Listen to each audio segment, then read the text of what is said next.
To ensure an easy and effortless installation, please follow these steps carefully. Step 1.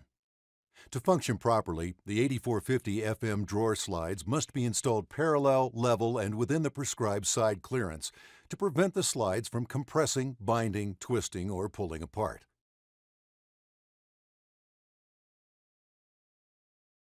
Slide clearance must be within 1/2 inch to 17/32 inch per side, or 1 inch to 1 1/16 inches total per drawer.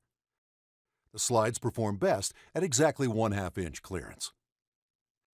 Step 2. Both cabinets and drawer boxes must be parallel.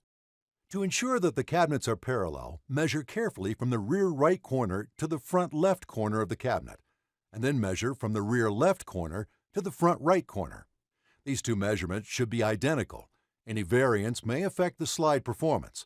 A variance of more than 1/16 of an inch will not allow the drawer slides to function at all. Use the same method for measuring the drawer box, measuring from opposite corner to opposite corner and comparing the two measurements. Again, the measurements should be identical for optimum drawer slide performance. Step 3. Leveling the slides during installation is particularly important on self-closing slides to ensure that the soft close module engages properly and closes the drawer completely.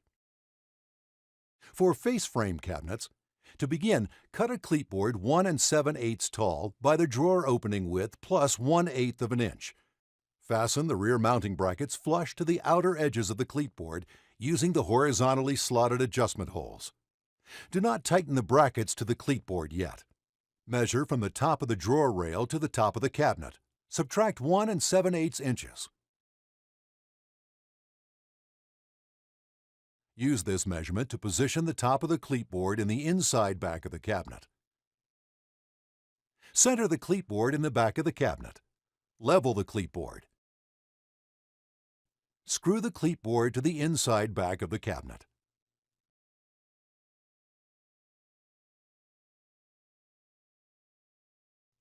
Lay the front end of the cabinet members on the front drawer rail. Snap the back end of the slides into the rear mounting bracket. Secure the cabinet member to the front frame of the cabinet with the first round hole at the front of the cabinet member and tighten. Once you have aligned your drawer box with your cabinet opening, measure and mark the sides of your drawer box. Be sure to level the drawer member with the drawer box. Slides that are parallel and level are essential to the smooth, consistent operation of the drawer slides. Mount the drawer members on the drawer. Make sure that the drawer members are parallel to each other. To insert the drawer into the cabinet, move the ball bearing retainer to the front of the cabinet assembly. Gently insert the drawer member into the cabinet assembly. Failure to move the ball bearing assembly to the front of the cabinet assembly may damage the retainer. Slide the drawer into the cabinet. Slide the drawer all the way to the back 3 or 4 times, allowing the drawer to help the rear mounting brackets find their optimum position. Carefully remove the drawer and tighten the rear mounting brackets to the cleatboard using the round holes. For frameless cabinets, measure from the top of the cabinet to the desired drawer location. Draw a line on the inside of the cabinet where the top of the cabinet member will mount. Use this line to position the cabinet member along the side of the cabinet. Place the cabinet member on the line you have drawn, and using a level, make certain the cabinet member is level. Install the cabinet member using the fixed screw holes.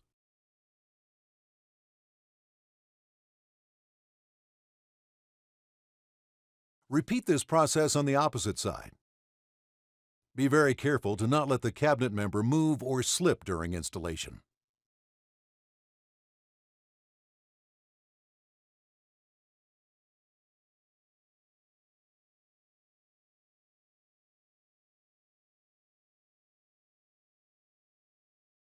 Troubleshooting.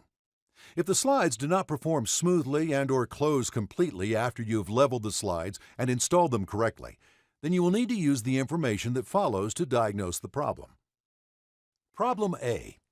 If, when closing, the drawer bumps or catches on the soft close trigger at the front of the soft close module, then the overall side clearance may be too narrow.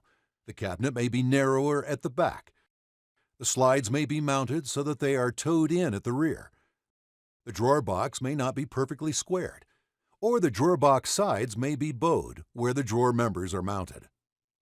To correct this problem, measure the cabinet and the drawer box again to make certain that both are square. If necessary, shim the cabinet member until you have achieved a 1/2 inch side clearance the entire depth of the cabinet.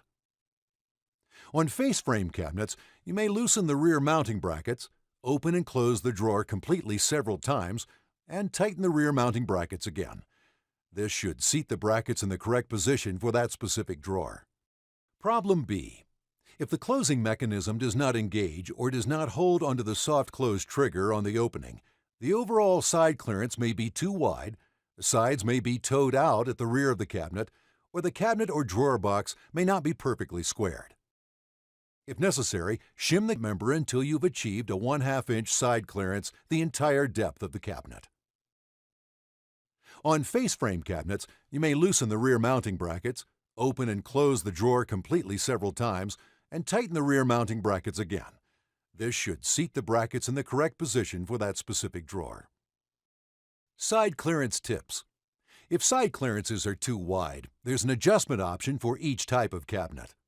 Face frame cabinets may use the optional KV8404 face frame bracket to improve the slide's tolerance for wider side clearances.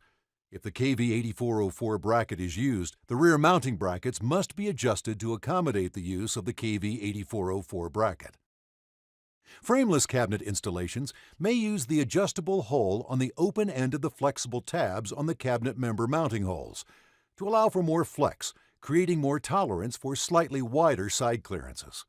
If the side clearance is less than 1/2 inch for either face frame or frameless cabinets, the installer must remake the drawer box to allow for 1/2 inch clearance.